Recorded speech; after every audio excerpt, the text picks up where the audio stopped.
how's it going, everyone? It's Liam Caddison here, and we are starting the final season of The 100. I am feeling all kinds of emotions as we start this final season. I'm excited, I am saddened, I'm worried as well, especially after the direction Season 6 went. But it should be a very intriguing and fascinating season. And there's this bittersweet feeling that I have, because in the space of 2 weeks, two of my favourite shows are returning. With this week being The 100, next week being Agents of S.H.I.E.L.D., both of them starting their final season. So it should be very exciting overall, but coming into the final weeks, it'll be sad because I don't want to say goodbye to these two shows that have meant so much to me, which is crazy considering a year and a half ago I was beginning my journey with The 100, and now it's coming to the point where I'm going to have to say goodbye to this amazing show. So yeah, but like I said, Season 7, especially with the anomaly, should be very fascinating stuff. I'm excited to see what this season provides, if it's going to be a great continuation of Season 6, because that was phenomenal, and that did some stuff that I was not preparing whatsoever. So I'm hoping that feeling can be reverberated into this season. So yeah, and there's quite a few areas that I do hope gets some kind of resolve by the end of Season 7, especially Belloc, but I'm not going to be sad, and I'm not going to throw the show in the bin if, like, we don't get Belloc. It's a ship that me and many other people do love, but at the end of the day, I'm hoping that Season 7 does have a strong conclusion to the story of The 100. So with that said, let's get into The 100. This is episode 1 of Season 7. Let's go. Woo! Bellamy! Belle just got punted! Bellamy! We're not alone! Back inside! Watch the girl! She's already gone. Come on, we can still catch her. Jesus!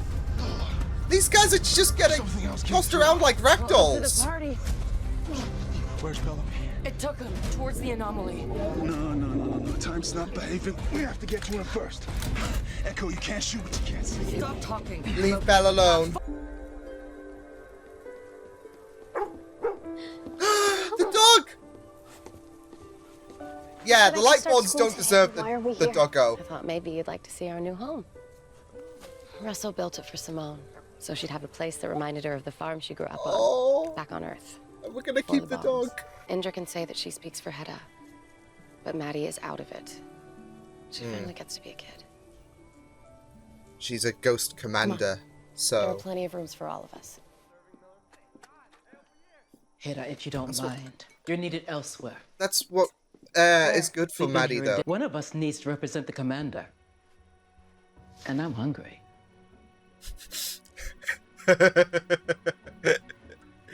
Indra's a mood.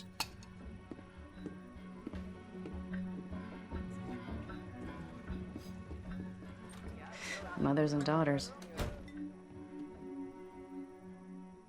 It's okay, Raven. But I'm not just gonna sit here while he drinks to the woman that he got killed. Come on. I didn't know what Russell was gonna do. Okay, Clark, you have to believe me. I didn't. He's got guilt. Dwelling on the past is not going to get this compound running. Better days. That's what I need first thing on the morning.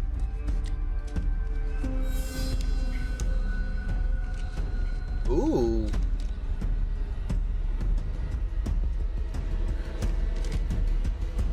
Trust Bellamy.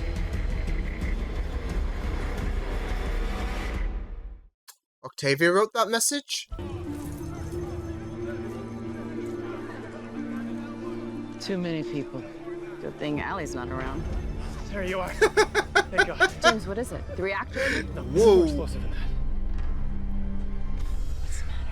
Cat got your tongue? What? I'd love for you to say that again. Wait. Don't hurt. Now, my money's on the guys with the gun. Yeah, let's not escalate any drama, people. Stand down, now. The other guy. Otherwise, you're going on the naughty step. Here comes the part where the convicts take the blame. Wrong. But when we woke you to clear the ground for our Sleeping from the looks of it. I don't need sleep or food. I need death. You look surprised. Man who lost his way. Then tell me, what did you see? You got a glimpse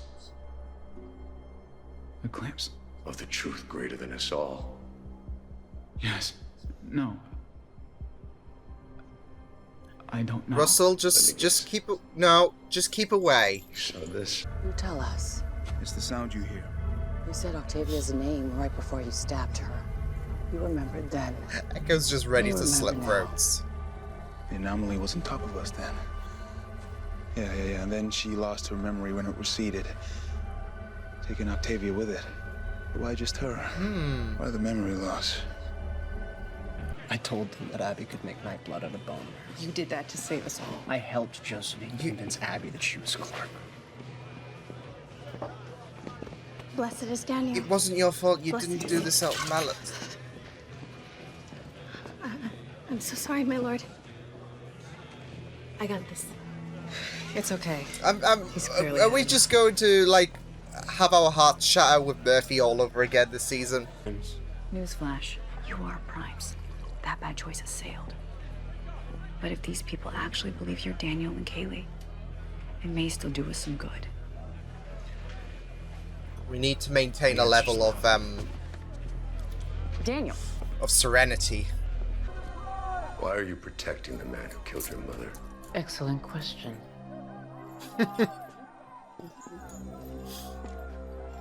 If I could kill you for what you did, I wouldn't hesitate. Yeah, that's the thing. You're a batshit crazy piece of shit. From Kaylee's journal. Her slogan when she stopped oblation. You are so hot right now. Sister. My idea. Good one. Of course, now the Farmhouse with us. He does have a point. I need my 8 hours. Okay. For now. If you At two least could, until they kill you. yeah. Place is yours. Just don't come running to me when they kill you. You didn't lose me. Not you, Clark. Her natural mother. She died in my arms. I know what that's like. The night one Hera knelt to Hera. I'm sorry I missed that. Seems like another world. Well. The doggo scat. Whose ass do we have to Same kick? problems. I got Maddie gone. Oh, this is a killer. You just said don't move. Rowan? Rowan! You didn't use the antitoxin. I was gonna say it's getting to her head. We've all. Shut up. Quiet. Now. Pull the trigger now. I'm sorry. There we go. Good on Echo.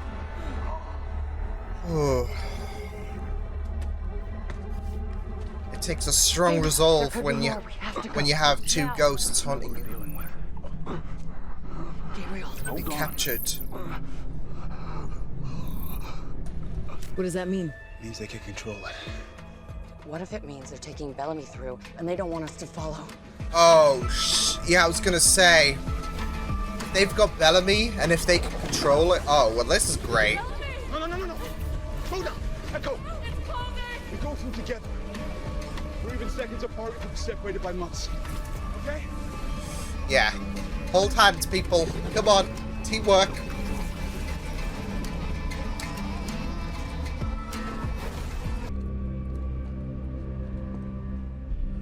The man does deserve to die, Clark. Maybe. But not if he is The asking kind of for it. society I want my child to grow up in doesn't take an eye for an eye. Clark, he killed you. I don't think she needs reminding. How do you go on after you lose everything? You take a breath, then another. That's it. Now, will you give the order or not? Wow. It's kind of brutal. Simone left these here after she was resurrected. They were your mother's. I thought you'd want them back. This guy's...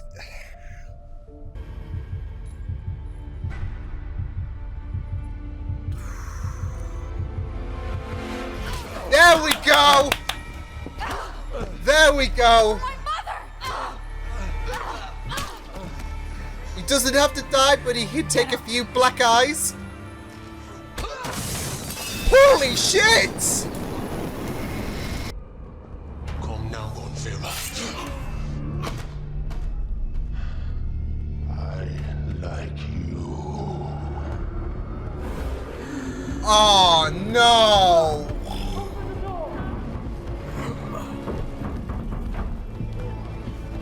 Ready to do.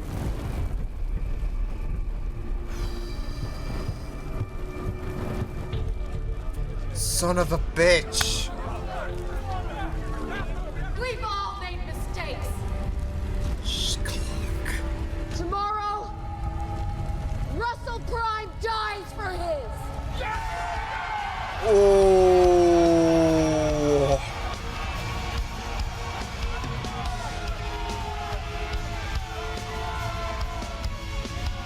I mean, at least the children of Gabriel, they could be...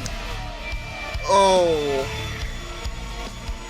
So that was a tense first episode, wasn't it? Because a lot happened with Bellamy getting taken by those creepy guys with stealth technology. So, yeah. And we had civil war brewing at Sanctum with the people following the Primes, the Sanctum people, and the Children of Gabriel. And I think there were some Allegius people there as well, who are not really the most politest people, the prisoners, and one crew as well. But the whole hubbub is around Russell, who is now dead. So, yeah, that was very interesting. Like, I wasn't expecting Russell to be offed, and yet he's still going to be a thing in this show because, of course, Shadeheader has taken over his mind, so he's now piloting Russell's body. So, which is kind of it is kind of funny regarding the whole body swap thing that they did. It's now ironic because it's not like this is another host that Russell is inhabiting. It's quite the reverse. Shadehead is inhabiting well, the body that Russell inhabited. So yeah, but it does spell this nice irony, doesn't it, for like for Russell, that he now well, he won't know how it feels because he's dead, but it's kind of like what he was doing with what Shadehead is doing. So yeah, like I said, I was aware of the fact that it was still, of course, going to be a threat this season because he did plug himself somewhere in the mainframe. And yeah, I didn't expect him to take over Russell's body whatsoever. So it's going to be very interesting to see Russell still play this villainous character, but in a new degree, because Shadeheader is a completely different and darker character. So, funnily enough, considering, well, I don't know who would be the darker evil in terms of Russell, and because, you know, body snatching, not good, but we know that Shadeheader is not all sunshine and rainbows, as we saw with his encounters with Maddie and how Maddie was succumbing to the dark side. So, yeah, but it will be very interesting to see this new layer of evil from Russell. Yeah. But yeah, it was hectic. It was as Raven put it, powder keg. It was literally that, because all the hubbub was about Russell. Children of Gabriel, understandably wanting him dead, whilst the Sanctum people, they were like, well, no, we're not having that. Like, let us see him, etc. So yeah, it was always going to be risky having those two households merge, but there's that equality, especially for the children of Gabriel who were cast out. So they get to finally live at Sanctum once again, but it comes at the cost of this civil war brewing between the two sides, and it doesn't make any. It doesn't help things with the Allegius prisoners going to be there. So yeah.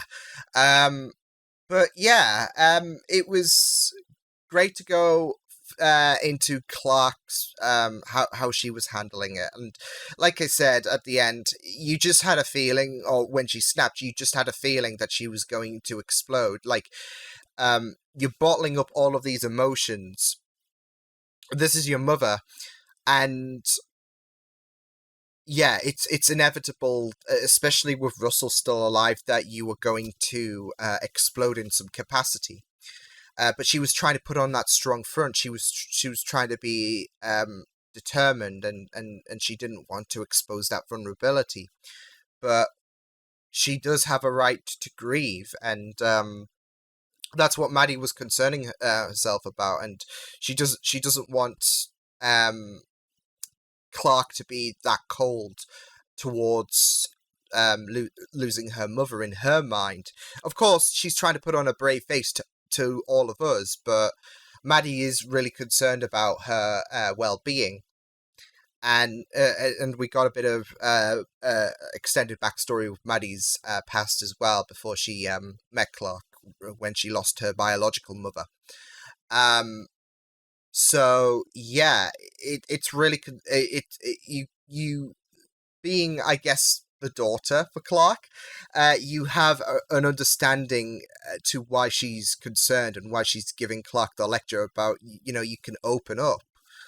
And open up she did, like, not just emotionally, but she did open a can of whoop ass on Russell there. So yeah, but yeah, with what Clark did, he basically got what he asked for, because I think he was unconscious, and that allowed Shadeheader to inhabit him, and then bingo.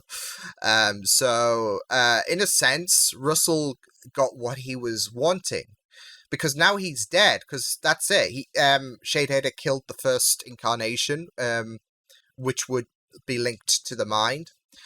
And yeah, so, but I can understand why there is, like, it's just so interesting, because if you killed Russell, you'd be giving him what he wants. For someone who has tried to attain that immortality, for someone who has caused a lot of grief and is now asking for death, like, in this kind of scenario, you want to make him live out his remaining days, but Clark's finally had enough, and has she's wanting him dead. So, which I can't blame, because he was an asshole, and yeah,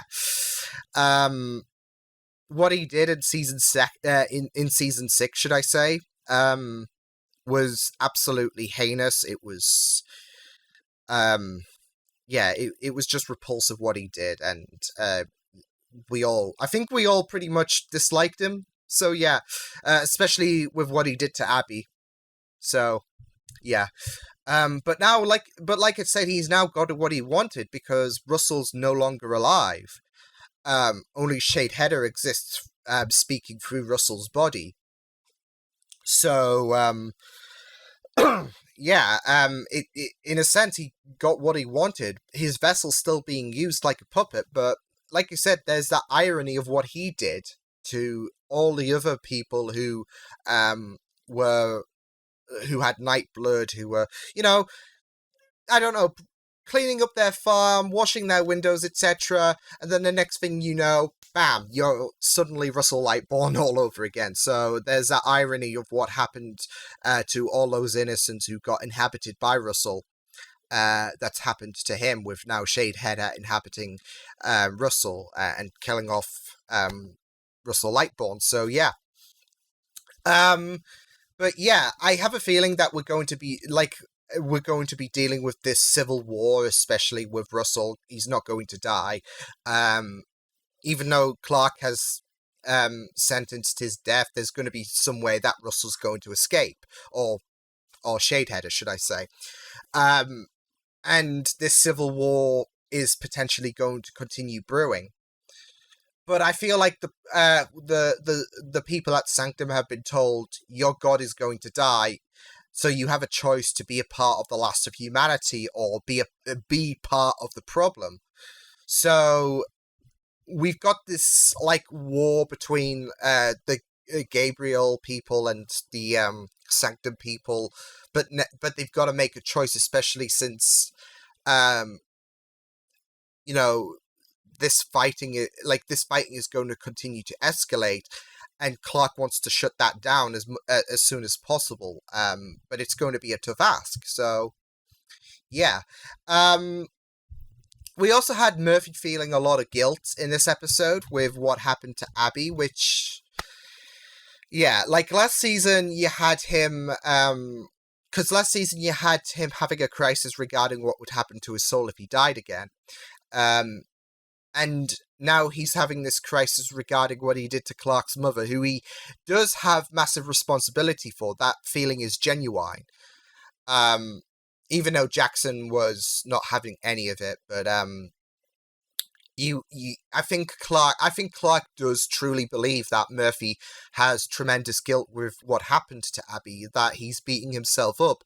Like, it stung him so much that he had to pretend to be Daniel, because this was all part of Abby's death, and it stings him so much, but they have to try and maintain the peace, so it's got to be done.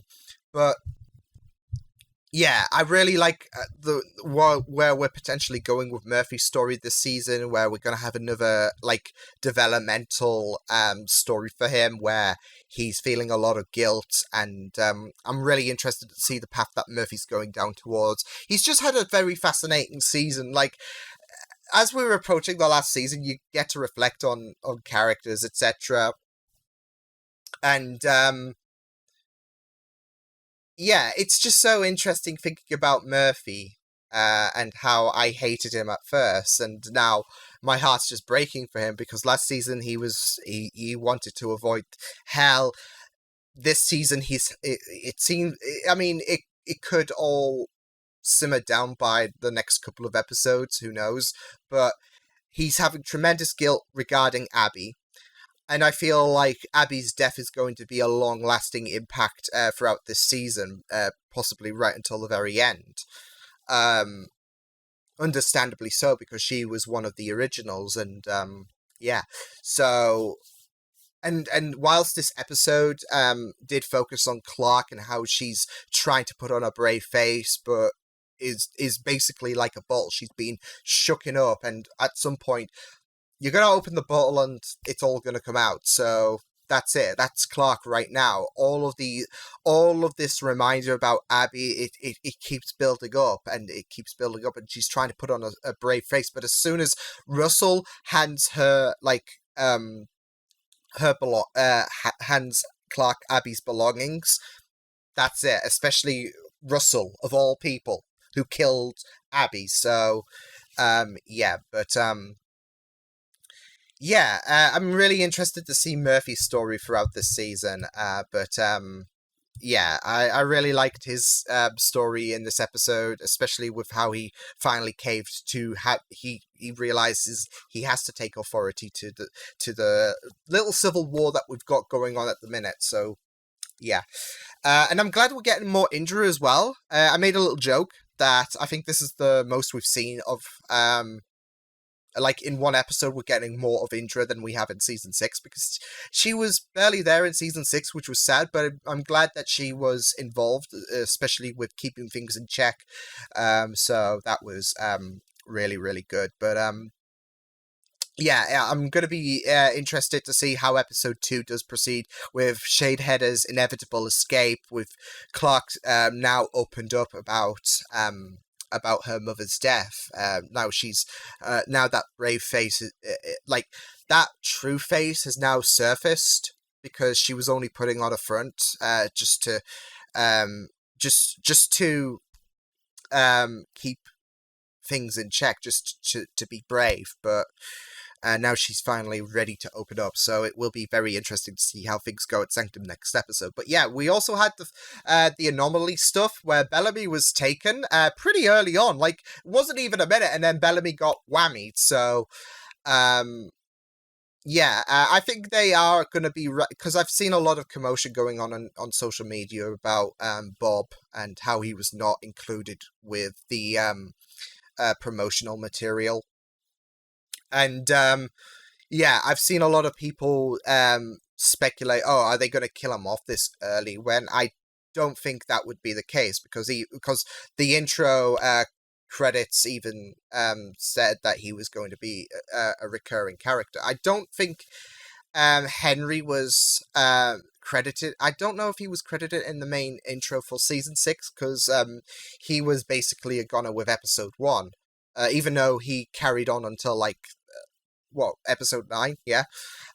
His story still continued until episode 9, but he wasn't in several episodes. But besides the point, I don't think I didn't have any worries regarding Bob. I think he's taking a bit of a break. So yeah, I think that was a way for his story to take a bit of an absence, like him getting whammied in the first minute. It was a way for him to take a bit of absence until he does come back later down the line this season. So, which I'm assuming that'll be the same for Echo, for Gabriel, and as well also for Xavier, as well as Hope. Because now they've gone into the breach, and yeah. So Hope's lost her had memory loss as well as Octavia, which was very interesting. And I do have a theory going on. If Bellamy's gone through the anomaly, if those guys in the stealth equipment captured Bellamy and put him through the anomaly, because they apparently have controlled it, so that's not going to be pleasant. But I have a theory, and I don't know how I feel about this, because it seems a bit, I don't know, forced, if anything. But Bellark, like, I want this ship to happen. I honestly love the idea of this ship happening, and like I said, I will not be worried. I'll not be saddened, or I won't slate this show if Bellark doesn't happen. Shipping for me is one of those extra things, but it's a nice thing that tugs at the heartstring. Like Doctor Who, for example, I wouldn't be mad if Phasmin didn't become a thing. So there we go. There's ships that have the potential to be canon that don't get canonized. And I know that they do become a thing in the books, but yeah, like, I wouldn't be upset if Bellark doesn't happen. But if Octavia and Hope are suffering from memory loss, Bellamy is, like, he's not, like, he still fits into that equation if he's gone through the anomaly, that he could lose his memory. So my theory is, what if Bellamy loses several years worth of memories? Like, we haven't got a full, I don't think we've gotten a full clarity regarding what would, like, how long the memory loss can stretch towards. But Hope seemingly, I think she lost her memory because she had the dart and she didn't remember anything regarding that. So, yeah, but what if this spans for... Because I don't know how to feel about this, because it seems like a cheap way to force Bellark together. But what if he loses his memories of Echo, and mentally he only remembers stuff pre-season 5, where he still felt humongous feelings, where there was heavy exploitation with Belloc. There was so many teasers that it was just, it was just frustrating. So what, like, that's my theory. What if Bellamy loses several years worth of memories to the point where his mentality is before season 5? And that could potentially cause heartache with Becco, because this is the thing with Becco. They're not really the best developed ship. Like, lesser characters have had more advanced development with their ships. And I want to like Becco. That's the thing. I want to appreciate the ship so much. It's just that they lack development. So what if they're going for, like, a heartbreaking breakup for Echo, where she has to realize that her Bellamy is no longer there? Especially if they've captured Bellamy and the people who captured him have control of the anomaly, so that could cause more catastrophic consequences in terms of people who go through the anomaly. Who knows? It seems like he is being a guinea pig for these people if they've captured him. So yeah, but we'll just have to wait and see. Like I said, I'm not sure how I feel about that theory if it does become to fruition, because on one hand, I do think that they might be going for Belloc, but you just got to think, how are they going to go through this seamlessly without things being rushed? Yeah, like, I don't know how I feel about this, because I feel like it would be a cruel stab at the heart for Echo that her Bellamy's no longer there anymore. But we'll just have to wait and see. It might put Echo back into a darker path. I don't know, but that's what I'm feeling regarding the anomaly. And if Hope and Octavia, they've had memory problems regarding the anomaly, and if Bellamy is captured by these people who have more control of the anomaly, then that could spiral greater consequences to longer term memory for Bellamy. So yeah, that's my thoughts going into a potential Belloc coupling and Becco heartache. Because I do feel like they might be... I feel like they might split Becco. Because like I said, I don't... Like, they're not the most developed ship out there. And it just seems like they are just there. So I feel like they are going to do something heartbreaking for Echo's character regarding Bellamy, and he's going to have his memories of Echo taken away. So yeah, that's my thought of it. But yeah, it was just very interesting. I have a feeling Octavia wrote that message, trust Bellamy, especially with the fact that she doesn't remember, and she saw Octavia there with that vision. And it was great to see Rowan return as well. So yeah, as he became a side effect to the anomaly reaching Echo's mindset, who also saw the real Echo, because of course we had that bit of backstory where the real Echo died, and the Echo we knew took her mantle. So yeah, but I gotta commend Echo for that bravery, because she was seeing two ghosts of her past who meant a huge deal to her, and it was a struggle to shoot those guys, and she did it really supremely. So yeah, props to Echo for pulling through. But yeah, that was the first episode of season 7 for the 100. Excited to see where things go for the next episode, given the fact that Shadeheader now has control of Russell. Russell's dead. He got what he wanted. but nobody knows that as of yet. So it will be very interesting to see how things spiral further down for the people at Sanctum, and how, not just that though, but how Clark is going to proceed now that she's finally let loose with her emotions. So yeah, but yeah, I hope you guys enjoyed this reaction. This was a stunning first episode, and yeah, phenomenal stuff. So yeah, I will see you guys next time. Hope you guys enjoyed this reaction. You can check my videos on the right if you want to check out more of my content. You can also subscribe to my media feeds and channel if you want to. Hope you guys enjoyed this reaction. Hope you guys take care, and I will see you guys next time. Toodles!